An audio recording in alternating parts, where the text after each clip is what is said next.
Welcome to the deep dive. Today, we're jumping into a piece that's got a rather, well, bold title. YouTube needs a rebrand.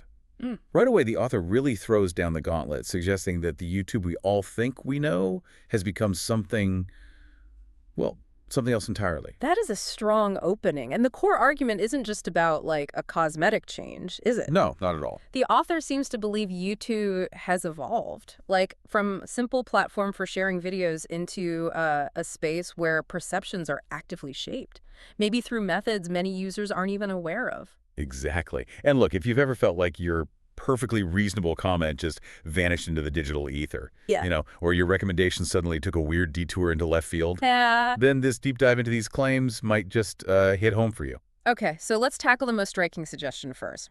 That proposed new name. Right. The author puts forward gaslight tube. Why that particular kind of charged name? Well, the author draws a direct line between the alleged tactics they describe and this concept of perception management. Okay. The idea is that through these subtle, often hidden actions, the platform influences what you see, what you don't see, and maybe even, your understanding of events. It's a pretty powerful accusation, and they use that analogy, right, to sort Yeah. of underscore the point. Yeah, exactly. They argue that calling the current YouTube is as misleading as calling a fast food chain a health retreat. Okay. The name, in their view, just doesn't reflect the underlying reality of the platform anymore. It's outdated. Right. So, okay, let's dig into this alleged reality then. The first tactic the author brings up is shadow banning. What exactly are they claiming happens here? Have you ever had that feeling like where a comment just disappears? Oh, definitely felt like it sometime. The author describes shadow banning as essentially the digital equivalent of talking to a brick wall. You post a comment, you see it yourself, you might feel like, okay, I've engaged. But according to this piece, no one else in the community actually sees it. It creates the illusion of participation, but without any real impact, Yeah, that's frustrating, that sense of your voice just not being heard. The author even uses that slightly darkly humorous analogy. The toddler one. Yeah, like a toddler pretending they're invisible with their eyes closed. They feel like they're hidden, but to everyone else, they're still right there, just ignored, or in this case, unseen. The piece then moves on to AI moderation, characterizing it as trigger happy. What are the specific concerns the author raises about AI and content moderation? Well, the suggestion is that the AI used for moderation is maybe overly aggressive, that it tends to flag harmless comments just because they contain certain words it thinks are problematic. Like what kind of words? They give specific examples like VK, Rumble, and surprisingly even the term AI itself. Yeah, potentially leading to comment removal. It makes you wonder about the nuances these automated systems might be missing, right? For sure. It paints a picture of a system that really lacks context and could lead to, legitimate contributions being unfairly silenced. The analogy they use. The airport security one? Yeah, harmless comments being filtered like you're smuggling contraband through airport security. It really highlights that perceived overreaction, the lack of discernment. Right. Then the next claim is about actively silencing the competition. Now, this sounds like a pretty deliberate strategy if it's true. What does the author allege is happening? The author puts forward this idea that simply mentioning other video platforms or even just discussing decentralized technologies in the comments, Just mentioning them. can cause your comments to become invisible to others, effectively banishing them to what they call the phantom zone. Wow. It's not necessarily about criticizing YouTube, they say, but just acknowledging that alternatives exist. So it's not even negative feedback, just the mere act of mentioning other options. That analogy, a ghost in a blackout, really captures that sense of something being present but completely undetectable. Have you ever noticed, like, a lack of discussion about alternative platforms in YouTube comments? It makes you think. Following this, the piece discusses the zero-view mirage, which the author playfully calls Schrodinger's audience. What's the essence of this one? This refers to that phenomenon where your video seems to have 0 views, right? Until someone actually clicks on it. Then suddenly the view count appears. Okay, I think I've seen that. The author frames this in a slightly philosophical light, questioning whether those potential views truly existed before someone interacted. It certainly messes with the creator's initial perception of their reach. It definitely plays with how we understand engagement, and it raises questions about the initial visibility of content, why it might be delayed like that. Yeah. The piece then shifts to the the often opaque world of engagement metrics. Yes. The author points out how likes, views, comments, the thing can seem to fluctuate without any clear reason. They even jokingly suggest these shifts might be tied to factors like, your login status, IP address, browser, mood, or even your astrological sign. Right, clearly hyperbole there. Obviously an exaggeration, yeah. But it's to emphasize the apparent randomness. But underneath that joke lies a serious question, doesn't it? Are these view counts genuine reflections of audience engagement, or are they, as the author suggests, potentially just a placebo, designed to keep creators feeling like their content is being seen, even if the reality is different? Yeah. It touches on that whole issue of platform transparency. Definitely. Now, the frustration with YouTube's algorithmic recommendations, I think this is something many of us can relate to.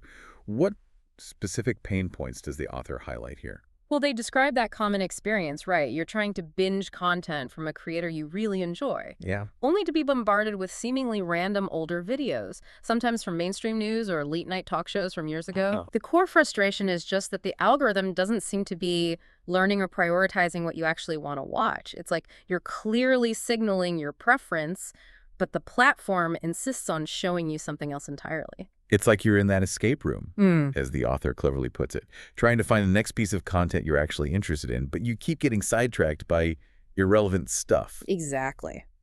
Okay, next up, the author brings up corporate privilege. What's the core of this accusation? This point argues that large, established media networks get basically preferential treatment on the platform compared to independent creators.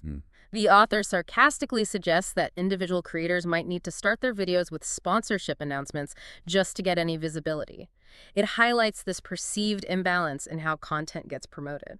It really speaks to that feeling that the playing field isn't level, doesn't it? And that maybe organic reach alone just isn't enough anymore for smaller creators to gain traction. Which leads right into the next point about limitations on growth. The author contends that organic reach on YouTube is, well, largely a thing of the past, and that growth now is almost entirely dependent on the algorithm's favor, which algorithm seems to favor certain players. They use that analogy, the concert bouncer. Yeah, the bouncer only letting in people wearing Google-approved uniforms. It really illustrates this sense of being gatekept by the platform's algorithms. The piece then kind of delves into the more serious implications of narrative control. What are the author's concerns in this area? Here, the author raises concerns that content which questions or deviates from mainstream narratives can face negative consequences, things like demonetization or even outright removal, Right. leading to what they grimly refer to as a content gulag. It raises pretty significant questions about censorship and the platform's role in shaping public discourse. That's a really stark term, content gulag. It certainly highlights a deep concern about suppressing dissenting voices. Okay, following this, the author accuses YouTube of engaging in fake engagement. What's the basis for this claim? The idea put forward here is that the platform might be inflating its own activity metrics, using things like non-genuine interactions, phantom likes, bot comments, creating a misleading impression of activity, almost like social media set to demo mode is the phrase they use. It makes you wonder about the authenticity of the engagement numbers we actually see. So it's that suspicion that the numbers aren't reflecting real human interaction. Okay. The next point focuses on search, specifically the difficulty of finding videos using YouTube's own search function. The author calls this search burying, suggesting that unless you type the exact title of a video, you're unlikely to find it through the platform's internal search. Yeah, that can be true. They contrast this with the ideal of organic discovery, right? And they liken the current experience to frustrating digital scavenger hunting with blindfolds. Have you ever struggled to find a video even when you thought you knew the right keywords? Oh, absolutely. It can be incredibly frustrating, yeah. The accusations then extend beyond YouTube itself to how YouTube content is presented on Google search. Right. Google search rigging is the claim, suggesting that when you search on Google for alternative video platforms, maybe like VK or Rumble, the results are suppressed, and links to mainstream outlets like CNN often dominate instead. They even point out a kind of looping effect, where the search results seem to consistently prioritize the same types of sources, potentially limiting exposure to diverse viewpoints. That raises some pretty big questions about the broader information landscape, doesn't it? And the discoverability of different platforms. For sure. The piece then includes some bonus examples. starting with this intriguing claim of ghost sending on Google Voice.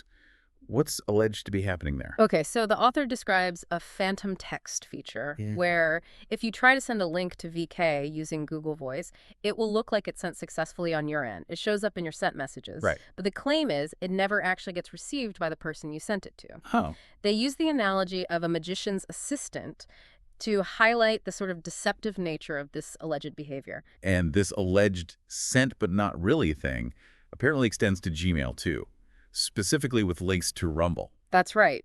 The author states that if you try to share a Rumble link via Gmail, again, it shows as sent in your sent folder. But But it never reaches the recipient. They call it Google's version of return to sender, but sneakier. These bonus examples certainly add another layer to the author's claims of, well, interconnected manipulation. yeah, definitely. Finally, the piece touches on the alleged negative reaction from YouTube when users try to multi-stream, like stream to YouTube and other platforms at the same time. Right, using tools like Larynx Broadcaster, for example. The author suggests YouTube actively discourages this, or maybe negatively impacts users who stream to multiple platforms simultaneously, especially if one of them is, say, VK. They frame it as YouTube throwing a tantrum against users having options and potentially, diluting their audience share. And this ties into a broader point the author makes about tech collusion. Yeah, this idea suggests that other platforms, like maybe Restream, drop their support for VK, allegedly due to pressure or perhaps ideological reasons. The author uses the analogy of a cartel not appreciating competition it can't control. Right, which all seems to lead towards this overarching concept the author calls narrative engineering. Exactly. Here, the argument is that voices that don't align with what they term the West's official talking points get labeled as the enemy. Wow. And this control over the narrative is being subtly implemented through all these various algorithmic and platform-level manipulations they've described. They call it propaganda, the algorithm edition. It's a concerning picture of how information flow might be controlled if true.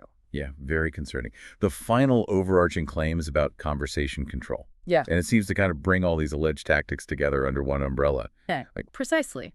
The author concludes that these diverse tactics aren't just about influencing what content you see. It's more subtle. It's about shaping how you think, how you communicate with others, and even where you're sort of permitted to exist online, describing it as a velvet-gloved iron cage. That's a powerful and, frankly, unsettling image. It really is. The author ends with that rather pointed proposed new slogan for YouTube. We're not deleting your content, we're just helping no one see it. Oof. And their final summary of this rebranded Gaslight tube is, where your engagement goes to die, politely, invisibly, and algorithmically.